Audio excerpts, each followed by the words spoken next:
नमस्कार। हमारे चैनल व्रत पौराणिक और ऐतिहासिक कथाओं में आपका स्वागत है, जिसमें हम अलग अलग तरह की व्रत कथाएं, पौराणिक कथाएं और ऐतिहासिक कथाओं के वीडियो अपलोड करते हैं। हमारी आज की कहानी है जब ठाकुर जी एक मोची पर रीझ गए थे। चर्मकार रामदास जी की कहानी। भक्त रामदास जी गोदावरी के किनारे कनकावती नाम की एक नगरी में रहते थे। वह अत्यंत दैन्य और गरीब थे। उनके पास ठीक से पहनने के लिए वस्त्र भी नहीं थे। वह रोज का रोज कमाकर अपने परिवार का भरण पोषण करते थे और आए हुए अतिथि का सत्कार करते थे। उनको सत्संग से बड़ा प्यार था। वह केवल भगवत आश्रित थे। उनके पास और कोई भी संपत्ति नहीं थी। वह दूसरों के फटे पुराने जूते ठीक करने का काम करते थे। वो सत्संग में सबसे पीछे जाकर बैठते और जो बात समझ में आई नहीं आई बस सुनते रहते, और जब भगवान के नाम का कीर्तन होता तो नाचने लगते।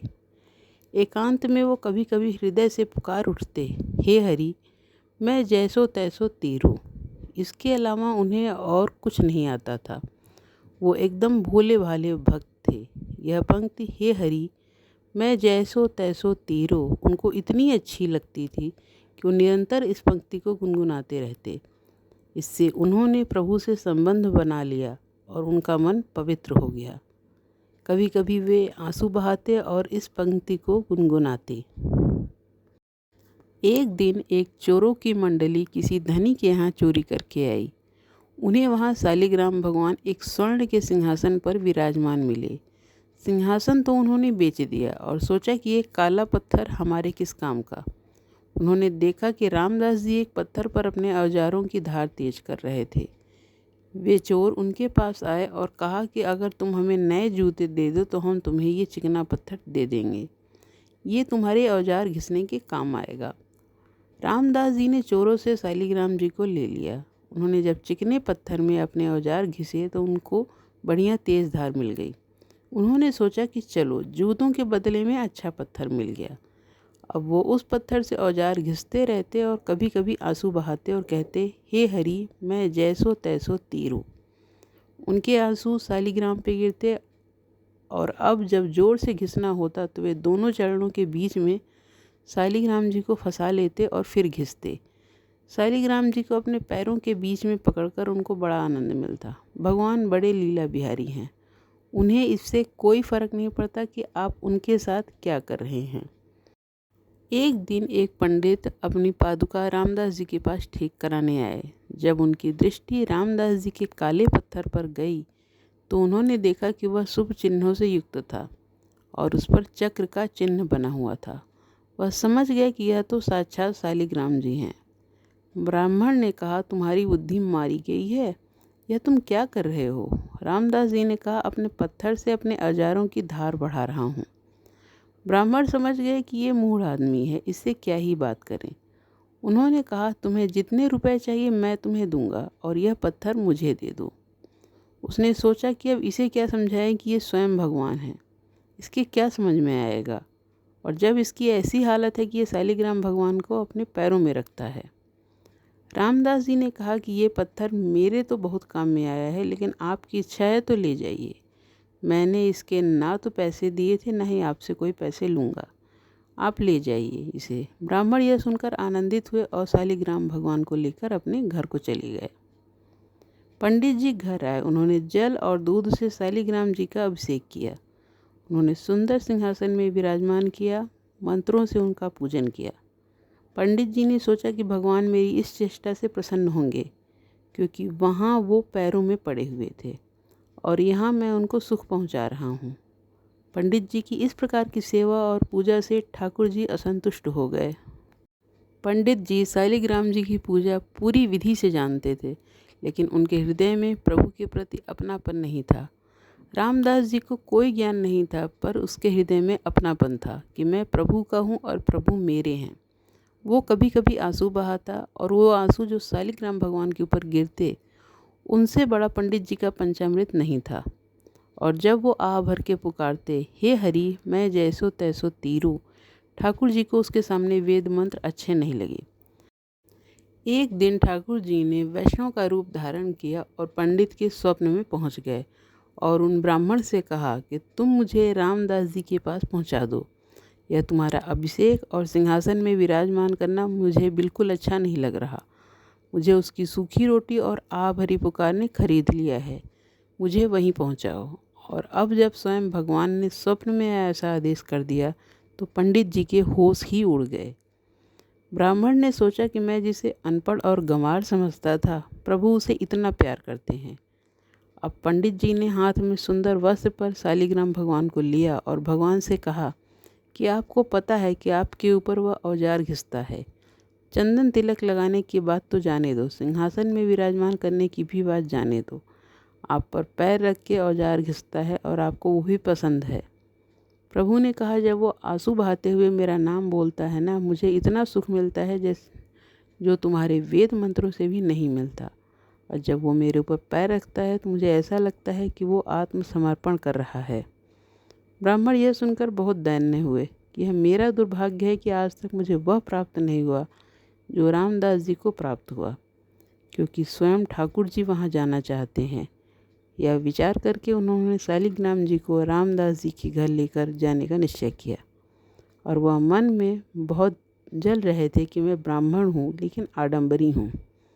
मेरे अंदर वह बात नहीं है जो उस दैन्य भक्त रामदास के हृदय में है। वह यह सब सोचकर बार बार शालिग्राम को हृदय से लगा के विकल होकर रोने लगे। यह है किसी तरह से एक भक्त का संग होने का असर। यह रामदास जी के दर्शन का प्रभाव था। अब वो दैन्य होकर जा रहे थे कि क्या मेरे अंदर भी भक्ति आएगी। मेरी पूजा आपको पसंद नहीं तो प्रभु ऐसा भाव दे दो जिससे मैं रामदास जी जैसी भक्ति कर सकूं। भगवत प्रेमी महात्मा का संग होते ही जाति का अभिमान, कुल का अभिमान और विद्या का अभिमान सब नष्ट होने लगता है। ब्राह्मण जी शालिग्राम भगवान को एक कपड़े में रखकर रामदास जी के घर लाए और देखा कि रामदास जी की आंखों में आंसू चल रहे थे।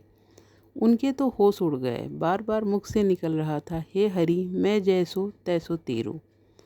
उनके कपड़े फटे और पुराने हैं। शरीर बहुत दुबला पतला और कमज़ोर है, क्योंकि खान पान की उचित सामग्री उनके पास नहीं है। उनको बस एकांत में बैठकर बार बार प्रभु को पुकारना अच्छा लगता है। उनको यह भी पता नहीं कि यही भक्ति है। ब्राह्मण ने जब यह सब देखा तो बोले, धन्य हैं आप, आपके माता पिता धन्य हैं। रामदास, आप तो बड़े महात्मा निकले। मैं तो आपकी ऊंची स्थिति को समझ ही नहीं पाया। आपके अधीन स्वयं भगवान हैं। अब धीरे धीरे रामदास जी के नेत्र खुले। वे अपने भाव से बाहर निकले। पंडित जी ने उन्हें बताया कि यह जिन पर तुम पत्थर समझकर अपना औजार घिसते थे, यह साक्षात शालिग्राम भगवान हैं। ये सारे विश्व के स्वामी हैं, घट घट में विराजमान हैं। यह सबके आश्रय हैं। इनकी शरणागति में जाने से जीव बंधन मुक्त हो जाता है। यह तुम्हारी सरलता और प्रेम से रीझ गए हैं। जब मैं इनको ले गया, मैंने पंचामृत से इनका अभिषेक किया, वैदिक स्तोत्रों द्वारा इनकी स्तुति की, इनकी सेवा की और इनको भोग लगाया, तो इनको यह सब पसंद नहीं आया। इनको तुम पसंद आए। मेरे स्वप्न में एक वैष्णव का रूप धारण करके ये आए और मुझे ऐसा आदेश दिया कि मुझे रामदास जी के पास वापस भेज दो। यह सुनकर रामदास जी रो पड़े कि मैं तो महान पापी हूँ। मैं तो समझ ही नहीं पाया कि ये भगवान है और इनके साथ ऐसा व्यवहार करता रहा। मैं तो बहुत बड़ा अपराधी हूँ। मैं कितना निर्दयी और कितना नीच हूँ। देखो मैंने क्या किया। वो रोने लगे।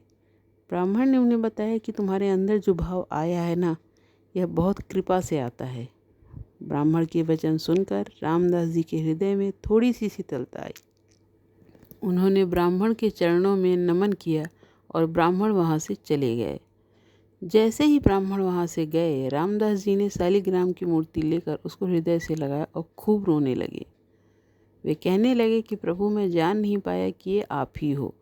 वह शालिग्राम जी को घर में ले गए। फटा पुराना जो भी कपड़ा मिला उसे बिछाया और आसन पर शालिग्राम रखे, और जो रूखा सूखा उनके घर में होता ठाकुर जी को भोग लगाते और गदगद कंठ से प्रभु को पुकारते।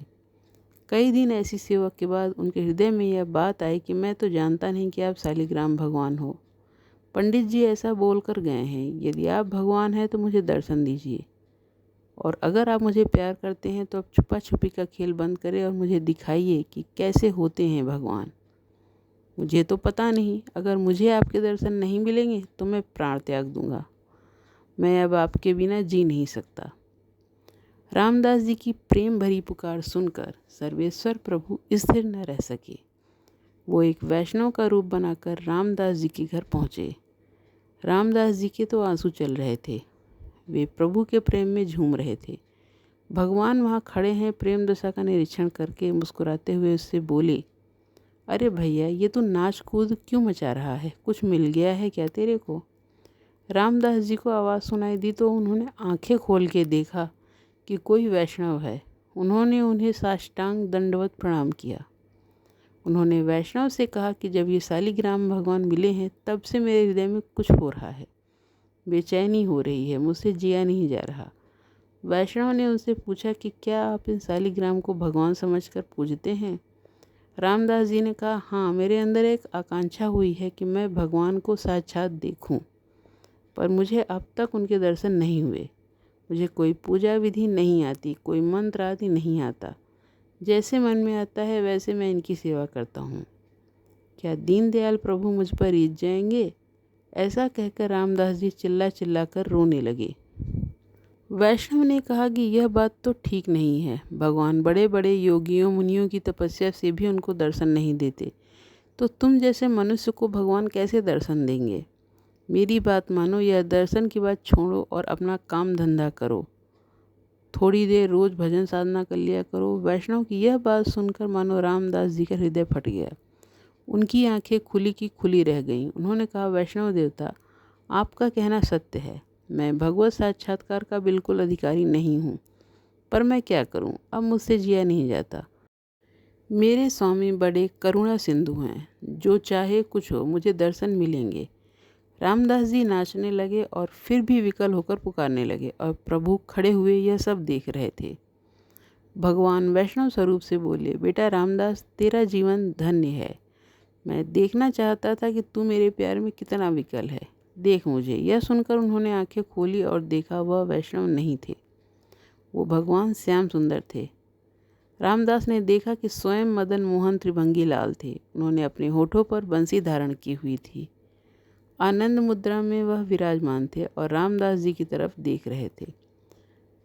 भगवान का सुंदर रूप देखकर वो आनंद समुद्र में डूब गए कि अभी तक मुझसे भगवान ही बात कर रहे थे। यह थी ठाकुर जी के अनन्य भक्त चर्मकार रामदास जी की कहानी। अगर यह वीडियो आपको पसंद आया हो तो इसे लाइक करें और ज़्यादा से ज़्यादा शेयर करें। धन्यवाद।